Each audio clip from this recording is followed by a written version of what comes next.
Bismillahirrahmanirrahim. Assalamualaikum warahmatullahi wabarakatuh. Alhamdulillahirabbil alamin. Allahumma shalli wa sallim ala sayyidina Muhammadin wa ala alihi washabihi ajmain. Raditu billahi rabba wa bil islami dina wa bi Muhammadin nabiyya wa rasula. Rabbi zidni ilma warzuqni fahma. Rabbi shrah li sadri wa yassir li amri wa hlul 'uqdatam min lisani yafqahu qawli. Rabbi ighfirli wa li walidayya warhamhuma kama rabbayani shaghira. Alhamdulillah, hari ini kita akan lanjutkan pembelajaran kita. Hari ini kita masuk ke tema 7, subtema 1, pembelajaran 2. Untuk memanfaatkan waktu, kita akan masuki materi yang pertama. Muatan pembelajaran yang akan kita pelajari hari ini ada bahasa Indonesia, IPA, dan SPDP. Yang pertama kita masuk dulu ke bahasa Indonesia. Demi mewujudkan semboyan 3G, kemarin sudah kita pelajari apa itu 3G. Kalau masih ingat ada gold, gospel sama glory ya. Ada 3 gold, gospel sama glory. Nah, demi mewujudkan semboyan ini 3G ini, bangsa-bangsa Eropa di Indonesia membentuk pemerintahan kolonial untuk melanggengkan dan memperluas kekuasaan mereka.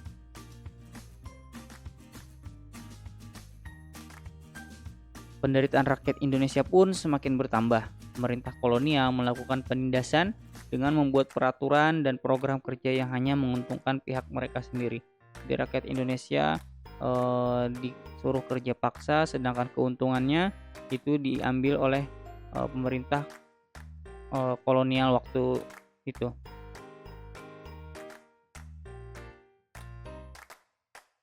Kalau kita lihat di sini ada beberapa teman-teman ini sedang berdiskusi ya. Satu dari mereka menanyakan, bagaimana cara kamu bisa tahu sejarah Indonesia? Kata Siti, aku membacanya dari teks narasi sejarah. Nah, apa itu teks narasi sejarah? Teks narasi sejarah adalah teks yang berisi tentang cerita peristiwa sejarah yang terjadi pada masa lampau. Peristiwa sejarah tersebut disampaikan berdasarkan fakta yang terjadi dan dalam bentuk narasi atau urutan cerita.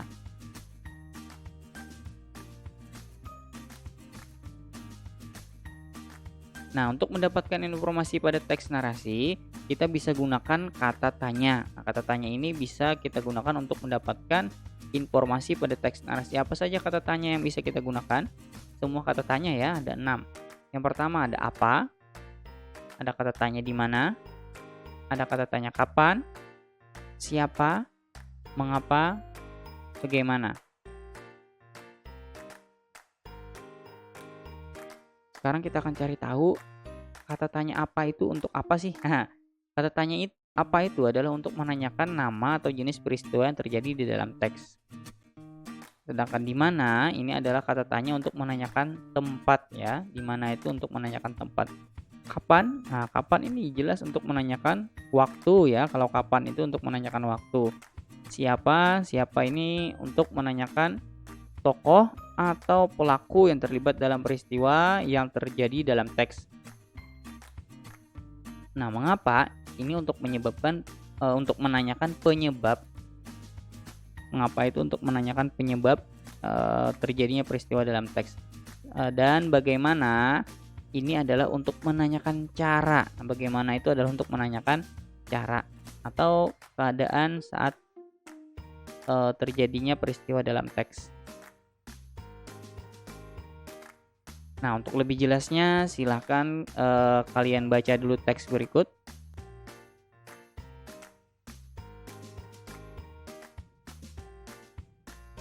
Sembari membaca, videonya boleh di-pause.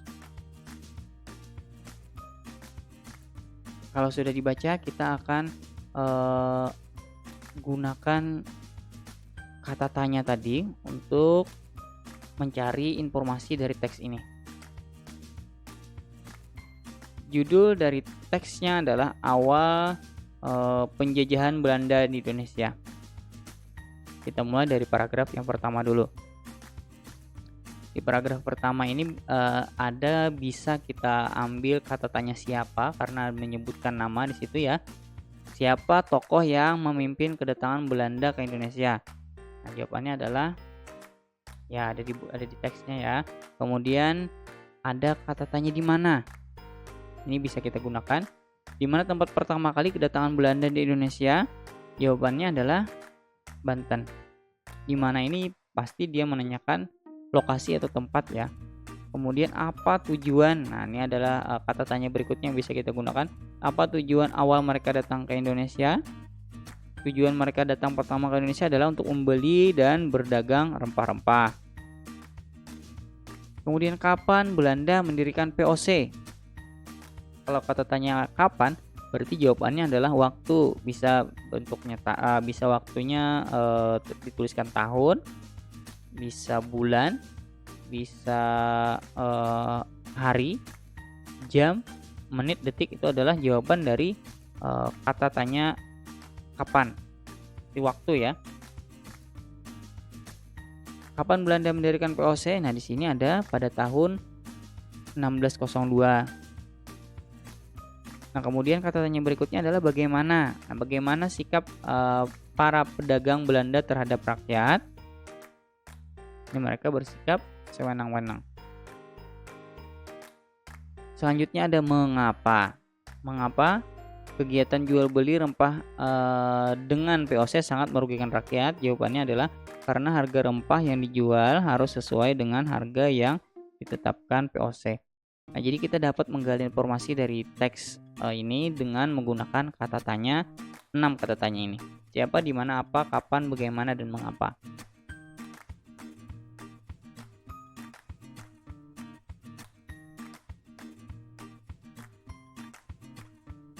Nah, masih ingat gak kemarin kita pernah pelajari tentang benda-benda ini? Ada meja, kursi, dan alat tulis ini. Ini kemarin termasuk ke dalam contoh benda padat. Kemudian ada benda cair ya, ada sirup, ada air mineral, ada minyak, ada air yang di ember. Kemudian ada benda gas. Di sini ada asap, ada balon isinya ya, gasnya balon. Kemudian ada tabung gas, ada balon udara, dan ada hembusan angin yang meniup pohon kelapa. Nah, jadi benda-benda yang kita temui dalam kehidupan sehari-hari itu memiliki wujud yang berbeda-beda. Meskipun hanya memiliki 3 wujud, benda padat, cair, dan gas, benda dapat mengalami perubahan wujud yang disebabkan oleh lingkungan sekitarnya. Walaupun hanya memiliki 3 wujud benda, namun benda-benda ini dapat mengalami perubahan wujud yang disebabkan oleh lingkungan sekitarnya. Apa aja perubahan wujud benda? Untuk itu kita akan perdalami, akan kita bahas dulu. Yang pertama kita tulis dulu ketiga jenis bendanya. Ada benda padat, cair, dan gas.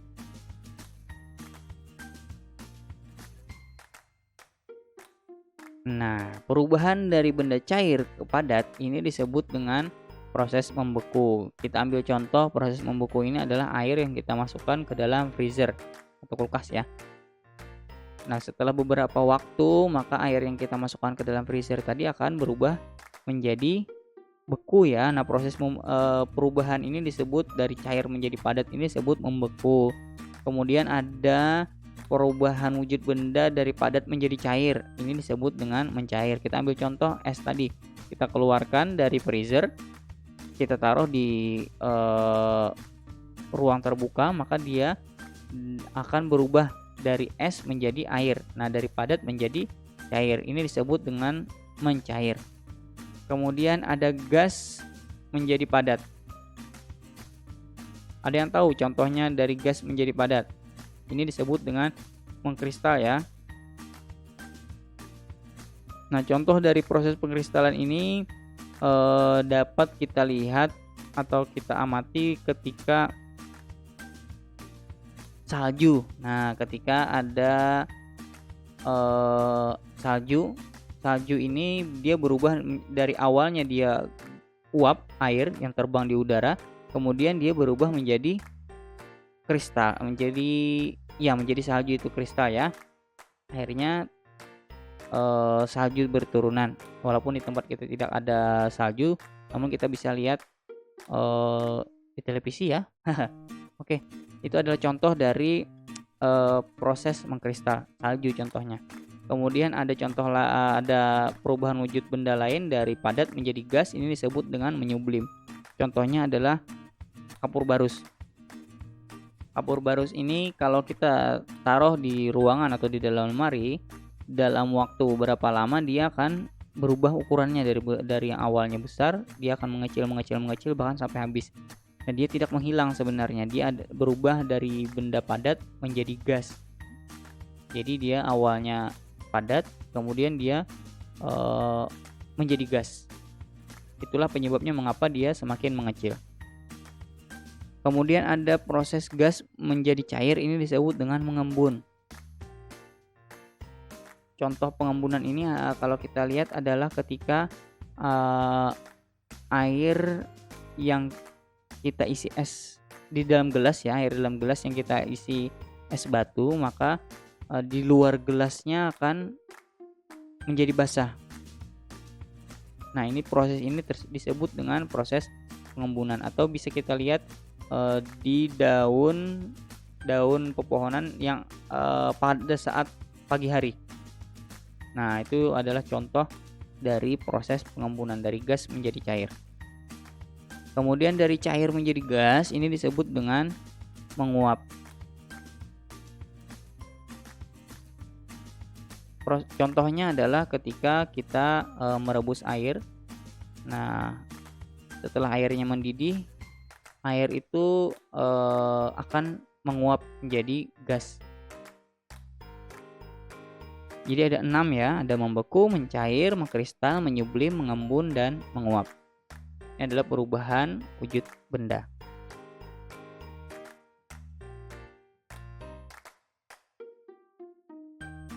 Nah, saat kamu di pantai, kamu dapat merasakan hembusan angin. Angin termasuk benda gas.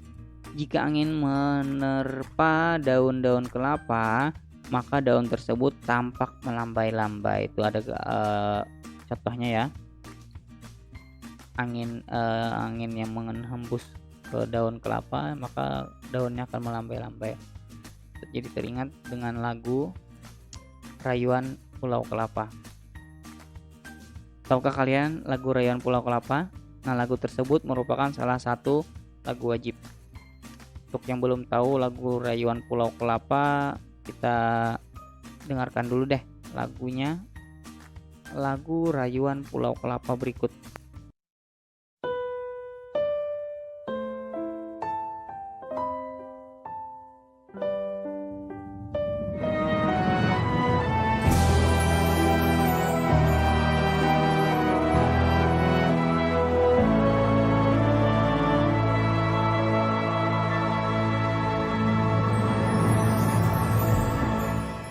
Tanah airku Indonesia,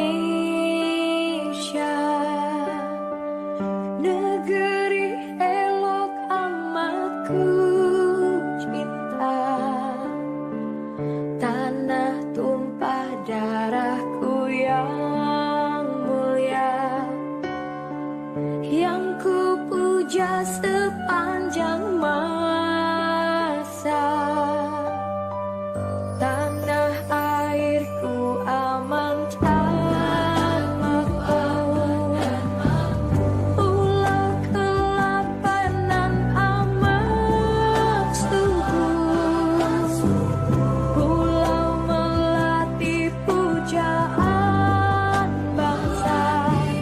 Sejak dulu kala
Itu tadi adalah lagu Rayuan Pulau Kelapa. Lagu ini diciptakan oleh Pak Ismail Marzuki ya. Nah, tahukah kalian apa itu lagu wajib? Nah, tadi kan kita lagu Rayuan Pulau Kelapa ini merupakan salah satu lagu wajib nih. Tahu nggak apa itu lagu wajib? Nah, lagu wajib adalah lagu yang wajib dipelajari oleh siswa dalam rangka menanamkan rasa cinta tanah air, menghargai jasa para pahlawan, dan membakar semangat perjuangan agar selalu menyala. Lagu Rayuan Pulau Kelapa tadi adalah salah satu contohnya. Nah, sekarang ciri-ciri lagu wajib apa aja?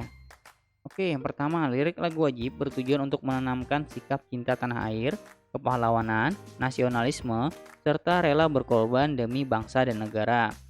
Kemudian yang kedua, biasanya lagu wajib ini menggunakan irama yang penuh semangat dan atau berupa himne. Kemudian ciri-ciri yang lainnya adalah lagu wajib diajarkan, dipelajari, dan dihayati sesuai dengan maksud dan tujuan yang terkandung di dalamnya. Nah, ini adalah ciri-ciri lagu wajib. Oke, mungkin sampai di sini dulu yang Ustadz sampaikan. Semoga apa yang Ustadz sampaikan dapat dipahami dan menjadi ilmu yang bermanfaat. Terakhiri dengan doa, Allahumma arinal haqqa haqqa warzuqna ittiba'ah wa arinal batila batila warzuqna ijtinabah. Rabbana atina fid dunya hasanah wa fil akhirati hasanah wa qina azabannar. Subhana rabbika rabbil izzati amma yasifun. Wassalamun alal mursalin walhamdulillahi rabbil alamin. Dadah.